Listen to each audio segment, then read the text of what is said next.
চাকৰিৰ প্ৰাৰ্থীৰ বাবে লগতে যদি আপোনালোকৰ ষ্টেট বেংকত বেংক একাউণ্ট আছে তেন্তে আপোনাৰ বাবে আজিৰ এই ভিডিঅ'টো হ'ব অত্যন্ত গুৰুত্বপূৰ্ণ। গতিকে ভিডিঅ'টো মনোযোগ সহকাৰে চাই থাকিব।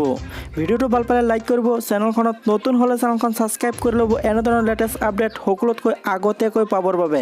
বন্ধুসকল পলম নকৰি আহক আজিৰ এই ভিডিঅ'টো বিস্তাৰিতভাৱে আলোচনা কৰোঁ। বন্ধুসকল চাকৰিৰ প্ৰাৰ্থীৰ বাবে জনোৱাৰ খবৰটো জনোৱাৰ আগতে আপোনালোকক জনাই দিওঁ ভাৰতীয় ষ্টেট বেংকৰ গ্ৰাহকৰ বাবে বেয়া খবৰ। কিনো বেয়া খবৰ আহকচোন জানি লওঁ। আকৌ ফিক্স ডিপজিটৰ সুতৰ হাৰ হ্ৰাস কৰিলে ভাৰতীয় ষ্টেট বেংকে। 12 মে'ৰ পৰা 2 কোটি টকাতকৈও কম ফিক্স ডিপজিটত নতুন সুতৰ হাৰ নিৰ্ধাৰণ কৰা হৈছে।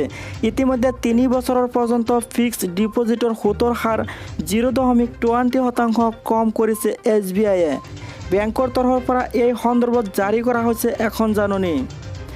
বৰ্তমান ভাৰতীয় ষ্টেট বেংকে 7 পৰা 45 দিনৰ ভিতৰত ডিপজিটত 3.5% সুদ দিয়ে। 46 পৰা 179 দিনৰ বাবে 4.5% দিয়ে সুতৰ হাৰ।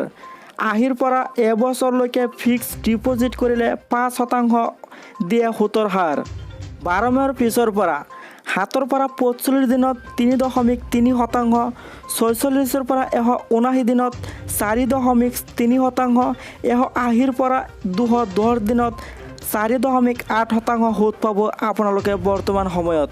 211 পৰা এবছৰত 4.8%, 1 পৰা 2 বছৰত 5.5%, 3 বছৰৰ পৰা 5 বছৰত 5.7% সুতৰ হাৰ দিয়া হ'ব। 5 পৰা 10 বছৰৰ ভিতৰত 5.7% সুতৰ হাৰ দিয়া হ'ব বৰ্তমান সময়ত। যদি আপোনালোকৰ মনত আছে ফিক্স ডিপজিট কৰিবলৈ তেন্তে হ'ব আপোনালোকৰ বাবে এই ভিডিঅ'টো অত্যন্ত গুৰুত্বপূৰ্ণ। গতিকে আপোনালোকে কোনটো বেংকত একাউণ্ট আছে তলত কমেণ্ট কৰিবলৈ নাপাহৰিব। বন্ধুসকল দ্বিতীয় খবৰটো ওলাই আহিছে লকডাউনৰ মাজতে চাকৰি প্ৰাৰ্থীলৈ সুখবৰ। ৰাজ্যৰ বহুকেইটা বিভাগত পদ খালী।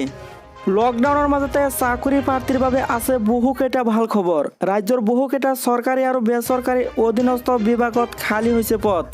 লখিমপুৰ মেডিকেল কলেজ হাস্পাতালৰ বাবে খালী হৈছে 79টা পদ। Account assistant, LDA, computer operator আদি বিভিন্ন পদ খালী হৈছে। শিক্ষাগত অৰ্হতা পদ অনুযায়ী শিক্ষাগত অৰ্হতা ভিন ভিন হ'ব, কিন্তু প্ৰায় সংখ্যক পদৰ বাবে স্নাতক আৰু কমেও 6 মহীয়া কম্পিউটাৰ ডিপ্ল'মা কোৰ্চ বাধ্যতামূলক হ'ব। বয়সৰ সময়সীমা ক'ব গ'লে 18 পৰা 38 বছৰৰ লোকসকলে আবেদন কৰিব পাৰিব। অহা 12 মে'ৰ তাৰিখৰ পৰা www.dme.assam.gov.in জৰিয়তে আবেদন কৰিব পাৰিব সকলো চাকৰি প্ৰাৰ্থীয়ে। ৰাষ্ট্ৰীয় স্বাস্থ্য মিছন অসমত খালী হৈছে বহু পদ।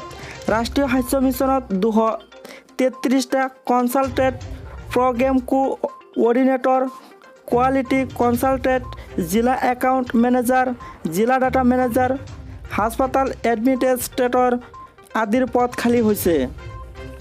শিক্ষাগত অৰ্হতা পদ অনুযায়ী শিক্ষাগত অৰ্হতা ভিন ভিন হ'ব। অহা 15 মে'লৈকে কৰিব পাৰিব অনলাইন যোগে আবেদন। ৰাষ্ট্ৰীয় স্বাস্থ্য মিছন অসমৰ ৱেবছাইটত চাব পাৰিব সবিশেষ তথ্য। স্বাস্থ্য শিক্ষা সঞ্চালয়ত খালী হৈছে 333টা পদ। লখিমপুৰ চিকিৎসা মহাবিদ্যালয়ৰ বাবে স্বাস্থ্য শিক্ষা সঞ্চালয়ত 333টা টেকনিকেল পদ খালী হৈছে।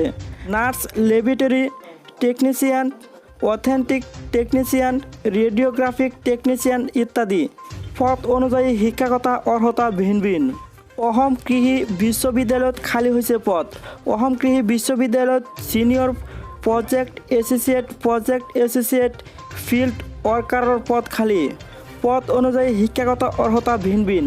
ইচ্ছুক প্ৰাৰ্থীয়ে নিজৰ বায়'ডাটা recruit2020ttb@gmail.com 20 মে' 2020 ভিতৰত পঠিয়াব পাৰিব তথ্য। আছাম ষ্টেট লাইভলিহুড মিছনত পদ খালী হৈছে। অসম ষ্টেট আছাম লাইভলিহুড মিছনত খালী হৈছে 40টাকৈ পদ। মেনেজাৰ, য়ং প্ৰফেচনেল, খণ্ড সমন্বয়ক, জিলা ফাংচনেল এক্সপাৰ্ট পদ খালী হৈছে। পদ অনুযায়ী শিক্ষাগত অৰ্হতা হ'ব ভিন ভিন। আপোনালোকে ৱেবছাইটটো চাবলৈ পাইছে SRLMS ৱেবছাইটত 11 মে'ৰ পৰা 11 জুনৰ ভিতৰত আবেদন কৰিব পাৰিব ইচ্ছুক প্ৰাৰ্থীসকলে।